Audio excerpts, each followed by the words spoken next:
L'affaire Mortara, c'est l'histoire de l'enlèvement d'un enfant juif à sa famille par le pape, tout un symbole des relations entre le Vatican et les Juifs. Je suis très heureux de vous retrouver sur Tandem TV pour cette chronique Histoire juive et je vous invite d'ailleurs à cliquer sur le lien pour vous abonner à la chaîne et ne louper aucune vidéo. Le pape François s'est malheureusement illustré à de nombreuses reprises depuis 15 mois avec des condamnations anti-israéliennes. Où sont les mots pour les otages? Où sont les condamnations contre le Hamas? On les attend encore. Au mois de novembre 2024, par exemple, il a dénoncé l'arrogance de l'envahisseur en Palestine. Au mois de décembre 2024, il a condamné la cruauté d'une frappe israélienne contre Gaza, frappe qui visait des terroristes et qui a malheureusement fait des victimes civiles. On rappellera au passage que l'utilisation de boucliers humains est strictement interdite par la Convention de Genève. C'est un crime de guerre, mais ça, le pape n'en parle pas. Et bien sûr, il faut mentionner cette histoire, cette crèche du Vatican qui représentait Jésus sur un kéfier. On peut être choqué par les déclarations du pape, on peut être choqué par ces manifestations de soutien aux Palestiniens sans l'équivalent pour les victimes israéliennes, pour les otages israéliens, mais on ne peut pas être surpris.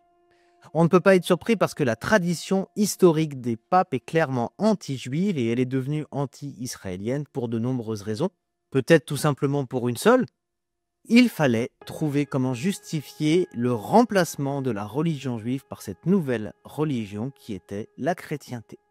Parmi les nombreuses affaires qui illustrent ces positions anti-juives du Vatican, une des plus choquantes, une des plus connues, va éclater au XIXe siècle et il s'agit de l'affaire Mortara. L'enlèvement d'un enfant juif à sa famille par les autorités papales. Il y a eu dans l'histoire des milliers d'enfants juifs, je dis bien des milliers d'enfants juifs qui ont été volés à leur famille, mais l'affaire Mortara va connaître une notoriété particulière et ceci pour plusieurs raisons. Nous sommes en juin 1858 à Bologne, qui fait partie des États pontificaux. Le pape Pie IX exerce le pouvoir, triple pouvoir, religieux, politique et juridique. À 22 h, le 23 juin, une troupe de policiers débarque au 196 Via del Lame pour emmener le jeune Edgardo Mortara, alors âgé de 7 ans, à sa famille. Pourquoi? Parce que 6 ans plus tôt, alors qu'il était malade, la servante catholique des Mortara, Anna Maurici, va pratiquer ce qu'on appelle l'ondoiement sur Eduardo. L'ondoiement, c'est un baptême réservé en cas de mort imminente et qui peut être pratiqué pas seulement par une autorité religieuse, un prêtre, mais par un laïc. C'est une pratique que les catholiques ont fait pour protéger quelqu'un et lui éviter les limbes, parce que l'entrée au paradis est réservée à quelqu'un qui est baptisé, et donc, pour ne pas que cette personne reste dans les limbes, on pratiquait in extremis, juste avant la mort, cet ondoiement, ce baptême fait par un laïc. 6 ans plus tard, la servante catholique va se confesser à un prêtre qui va prévenir l'archevêque de Bologne, et c'est ainsi que le pape va être au courant et va ordonner l'arrestation, le retrait de cet enfant à cette famille juive. L'origine de cette pratique, elle est très ancienne. Elle remonte au IVe siècle au concile de Tolède, qui reconnaît à l'Église le droit de retirer à des familles non chrétiennes des enfants dits oblats, c'est-à-dire des enfants qui ont été offerts à l'Église sans l'accord explicite de leurs parents.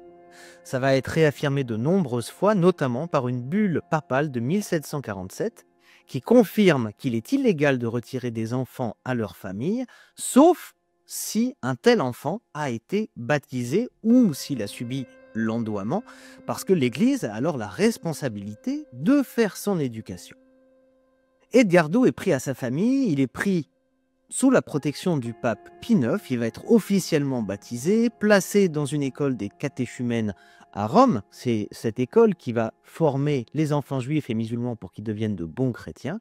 Il va ensuite aller dans un collège, le collège San Pietro Piccoli, les chanoines de Latran. Pendant ce temps, les parents vont se battre, ils vont utiliser toutes les armes qu'ils peuvent pour essayer de récupérer leur fils, mais les autorités romaines, le Vatican, n'acceptera jamais de rendre Edgardo à sa famille. Cette affaire, elle est relayée par la presse, aussi bien en Europe qu'aux États-Unis, dans un contexte particulier où l'unification italienne fait perdre de nombreux pouvoirs aux États du pape et où le catholicisme est attaqué pour des positions qu'on juge alors archaïques.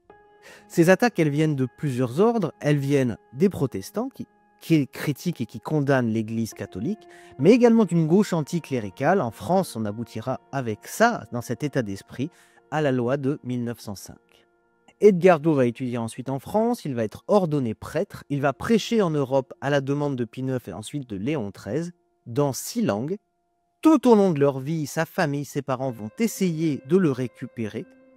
À l'âge adulte, il va vraiment épouser la religion catholique, va refuser de revenir à la religion juive, il va même essayer de convertir sa famille à la chrétienté.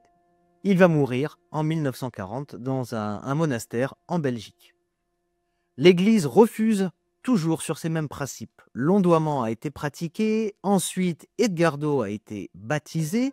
Par le baptême, l'Église a l'obligation, a le droit supérieur de s'en occuper, et ce droit est supérieur au droit de la famille. Et puis, l'Église rappelle que la famille Mortara était l'hôte des États pontificaux et qu'il fallait se conformer à la loi. Cette affaire va toucher un point sensible, c'est la lutte des nations occidentales laïques pour arracher l'espace public aux institutions religieuses et principalement à l'institution catholique. Elle va illustrer également la situation des Juifs dans les États du pape, malgré le statut de Juifs libérés, entre guillemets, qui commence à arriver dans les États d'Europe à partir de la fin du 19e siècle. On a toujours cette situation des Juifs particuliers.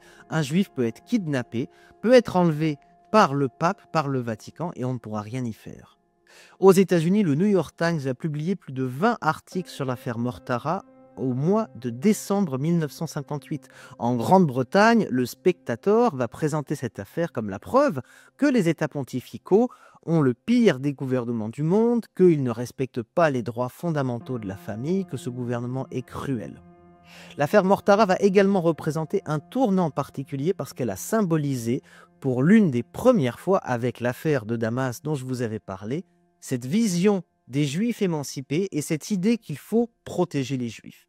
Là encore, Moïse Montefiore va se faire connaître, il va même aller jusqu'à Rome pour présenter une pétition au pape, mais il n'aura pas non plus de succès, de même que l'influence de Napoléon III ou d'autres grands hommes politiques européens, ils n'arriveront pas à faire changer le pape d'avis.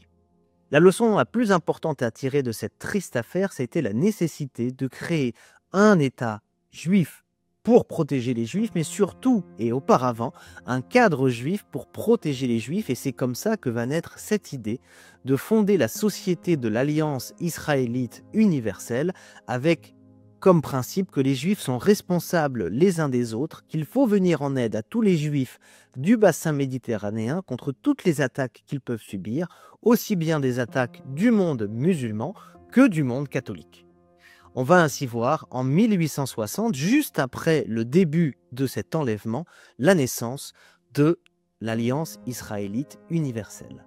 Il y a eu de nombreux relents antisémites de la part du Vatican, on le connaît bien pendant la Deuxième Guerre mondiale. Aujourd'hui, ça ne peut plus se manifester de la même manière, ce sont des condamnations contre Israël ou des manifestations de soutien sans contrepartie pour les Palestiniens, mais on sait très bien en vérité de quoi il s'agit. Merci de m'avoir suivi pour cet épisode d'Histoire juive sur Tandem TV et je vous dis à très bientôt.